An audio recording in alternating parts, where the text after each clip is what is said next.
Hello and welcome to this edition of World at War. My name is Mohammed Saleh. The city of Kupiansk is just about 25 miles from the Russian border. A strategic city in the Kharkiv region, it had been captured by the invading Russian forces in the initial days of the war. Before, it was retaken by the Ukrainian forces in September last year. From the reports that are now coming in from the battle lines, Kupiansk has again become the focus of Russia's assault. The city's residents are bracing themselves for a possible second occupation from the Russians. After 2 months of a sluggish counter-offensive, what has become clear is that Ukraine has failed to make any major inroads into the Russian defences. The Crimean Peninsula and the eastern front lines had been the major theatre of combat, but the focus point of the fighting is now beginning to shift again. The Russian soldiers are on the move. Moscow claims to have captured the Movchanovy railway station in the northeastern Kharkiv region, while Kiev has ordered for mandatory evacuations from at least 37 settlements in Kharkiv. What is being witnessed is a concerted attempt by Russia to punch through the Ukrainian flank in the northeast, at a time when Kiev has focused a large part of its resources towards the Crimean Peninsula and the eastern front lines. The units of Western Task Force continued their successful offensive within their area of responsibility on Kupiansk axis. Within 24 hours, the Russian troops advanced more than 1 kilometer in depth and up to 2 kilometers in width. The attacking units have seized Movchanovy railway station in Kharkiv region.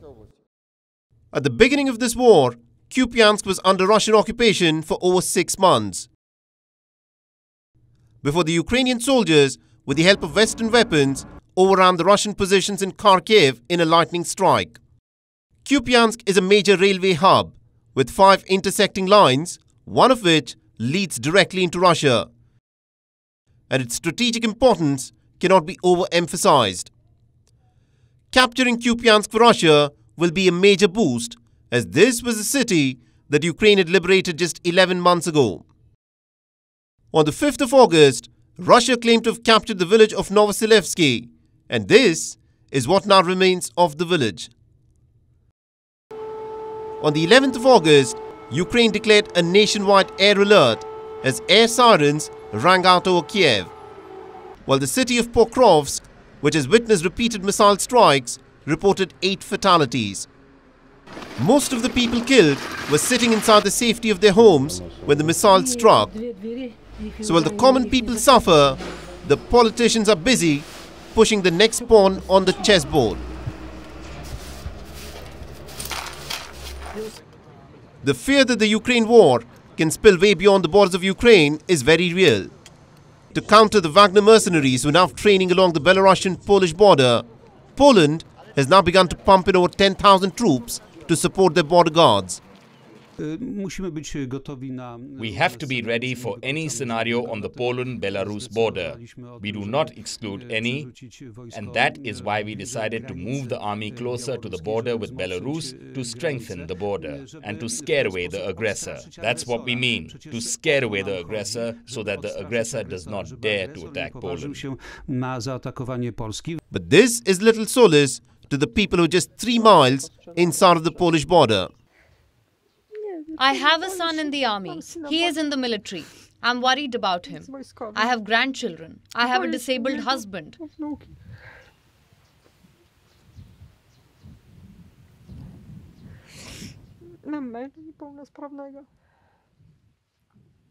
I'm afraid most of all for them, because I can handle it myself. But it's them that I'm most afraid for. The expanding frontiers of NATO is what Russia claims precipitated this war. And what no one can even now predict is when this war by proxy will turn into a direct full-scale confrontation between Russia and the NATO military alliance.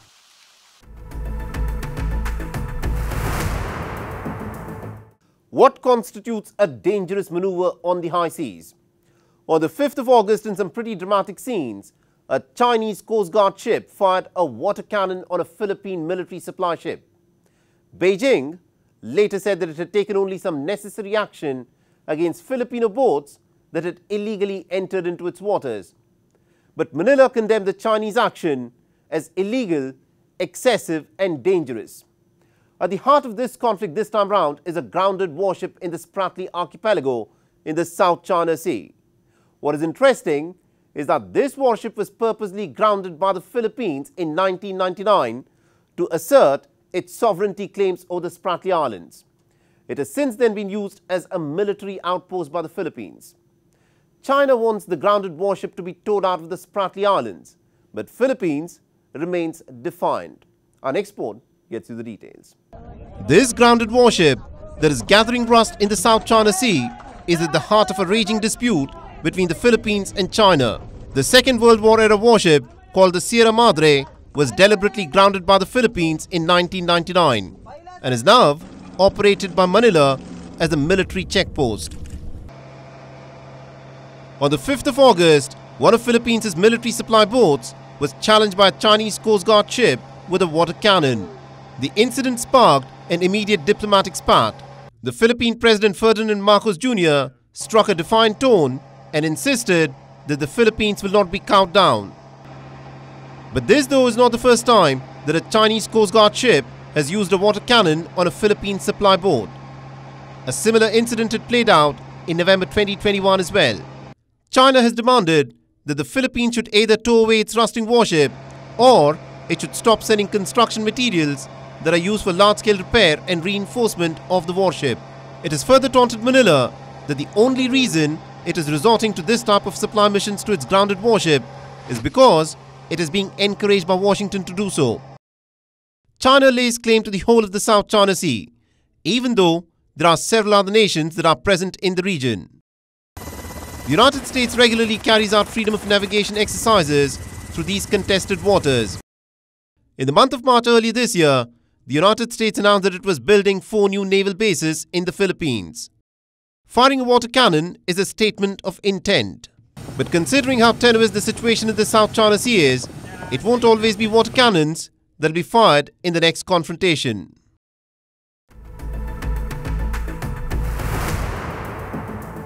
Two people were killed in Lebanon on the 9th of August in clashes between the Shiite armed group Hezbollah and the residents of a Christian town.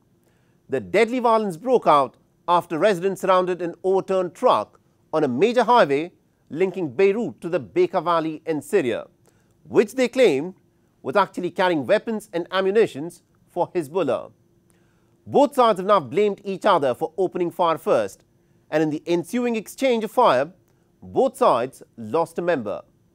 Just a day prior to the incident, Tel Aviv had threatened to return Lebanon to the Stone Age in any war against the Hezbollah following weeks of friction with the group along the country's borders. Our next report gets you all the details.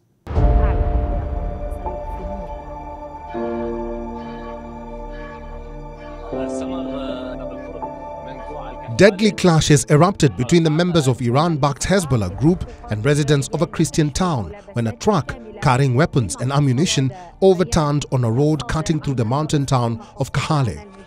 Reportedly, residents of the town surrounded the truck, demanding to know the contents of the wooden crates it was carrying.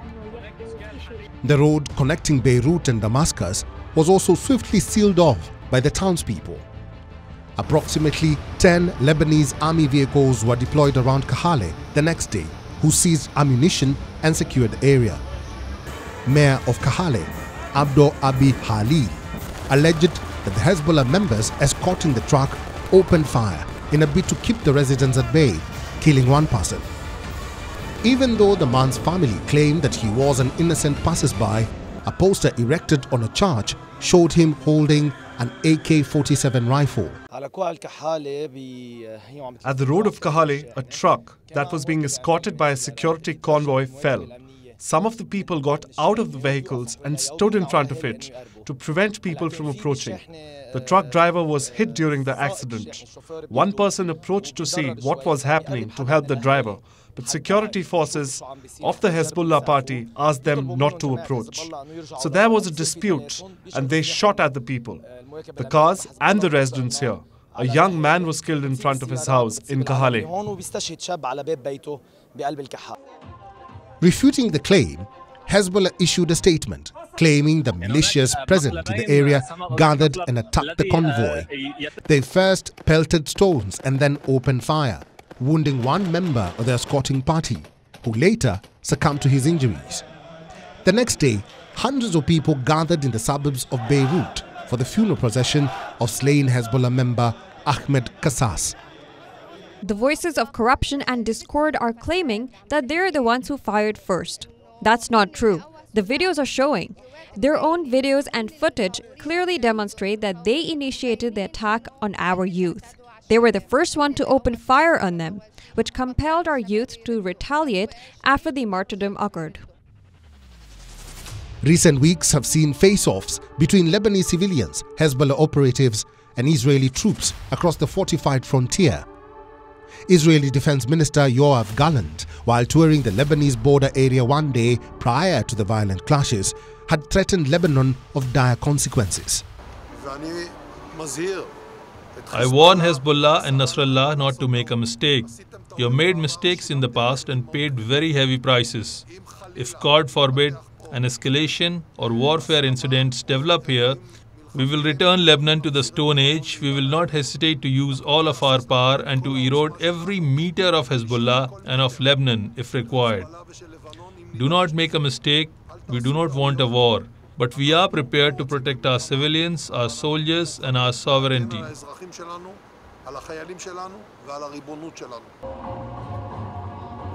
Iran-backed Hezbollah is the only Lebanese faction that officially kept its weapons after the end of the 1975 to 1990 civil war.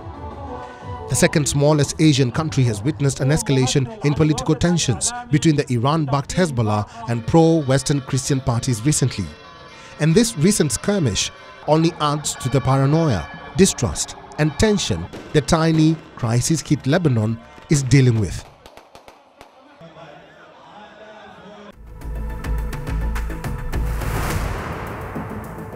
A popular Ecuadorian presidential candidate was shot dead on the 9th of August at a political campaign rally in the capital city of Quito. Fernando Villavicencio was renowned for speaking up against corruption. In a video released on social media, heavily armed masked men claiming to belong to Ecuador's second largest criminal organization, Los Lobos, meaning the Wolves, claimed responsibility for the killing.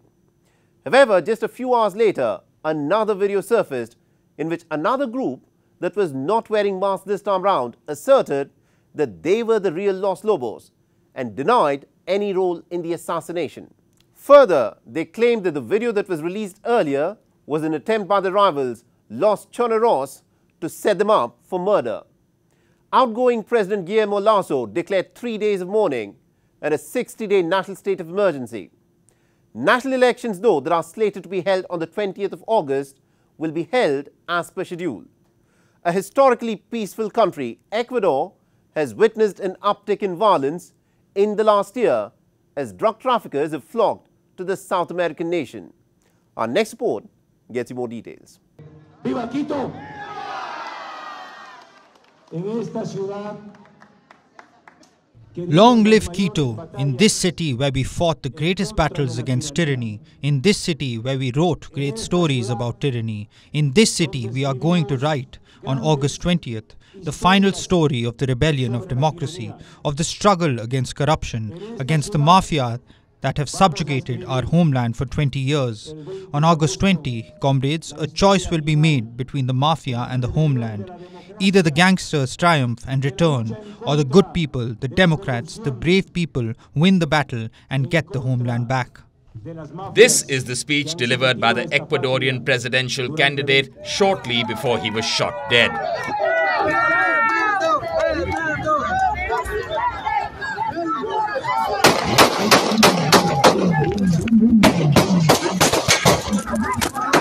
"59-year-old centrist Fernando Villavicencio was one of the 8 candidates in the fray for the presidential election scheduled for August 20th. An anti-corruption crusader, he had received multiple death threats, including from leaders of the dreaded Mexico's Sinaloa cartel.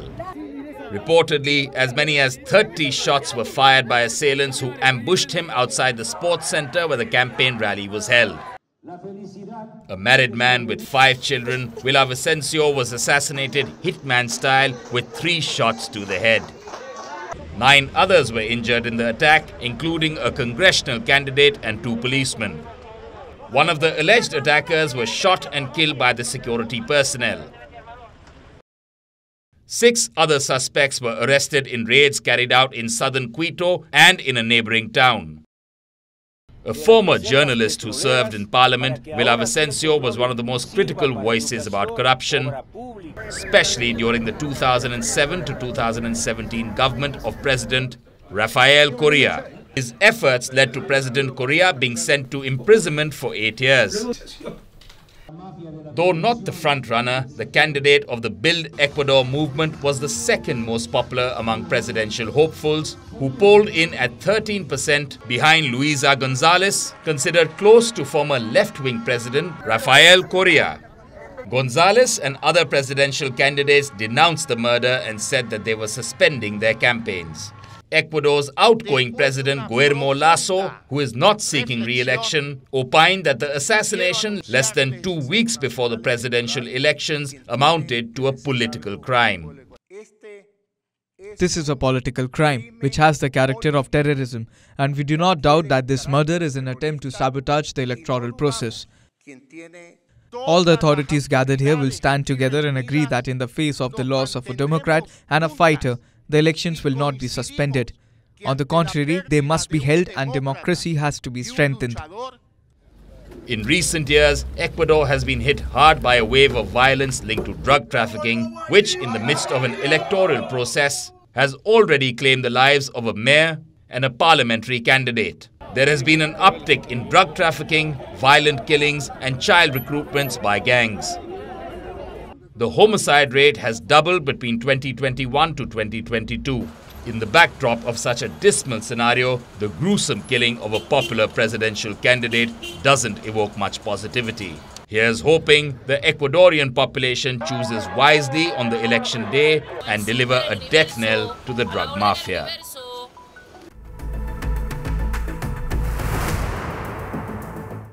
The security situation in Haiti today is comparable to countries that are presently at war. Since the assassination of the former President Jovenel Moïse in July 2021, emboldened criminal gangs have seized control of nearly about 80% of the Haitian capital. Nearly about 200 gangs operate with complete impunity in Port-au-Prince metropolitan area. Kidnappings, loot, rape and killings have sowed terror in the hearts of communities that are already suffering from endemic poverty. On the 7th of August, thousands of protesters took to the streets of the Haitian capital. They were in fact demanding that protection should be given to them from the violent gangs who are rampaging through the neighborhoods in Port-au-Prince and beyond. Our next report gets you more details. The Caribbean nation of Haiti is the poorest in the Americas. Security situation here has nosedived since the assassination of former President Jovenel Moïse in July 2021. A nation of more than 11 million people has been taken hostage by an estimated 7 major gang coalitions. Violent crimes such as kidnapping for ransom, armed robbery and carjackings are disturbingly common. Killings and rape have been used as a brutal tactic to sow terror in communities. Tensions escalated on Monday when thousands of Haitians, many of them masked to conceal their identities, marched in the streets of Port-au-Prince, demanding protection from devastating gang violence. Chanting, "We want security," the crowd marched for 2 hours from the troubled community of Carrefour Fouille to Champ du Mars in the downtown area and then to the Prime Minister's official residence. I'm in the streets today because as a youngster who lives in the neighborhood, we can't live like this anymore. The other neighborhoods are gangsterized, but we are standing and we will not give up on this neighborhood. The government has to say something before it gets worse. People are abandoning their homes. If this worsens, we, the unfortunate ones, are going to be victims. We have nobody. We are fighting alone.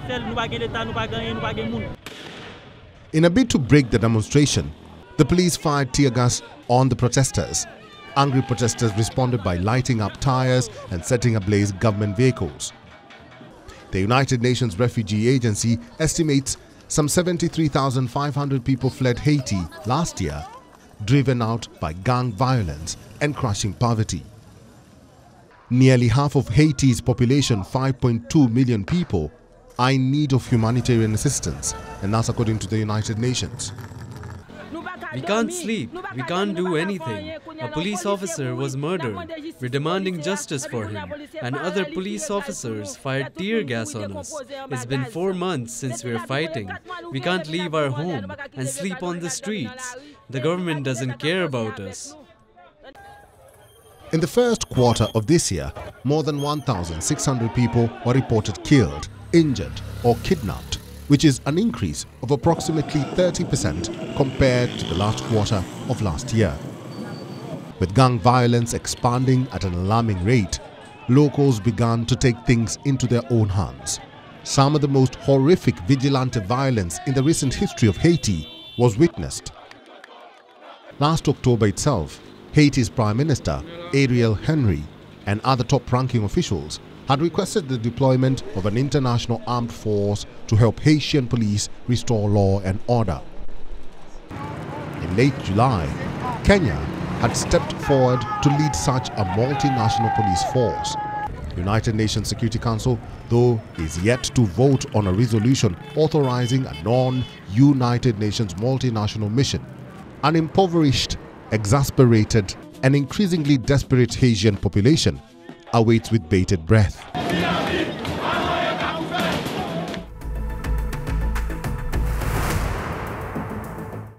And with that, it's a wrap on this edition of World at War. And if you want to reach out to me with any comments, feedback or suggestions, please feel free to do so on the Twitter handle that you see on your screens. I'm your host, Mohammed Saleh, and I'll see you again next week.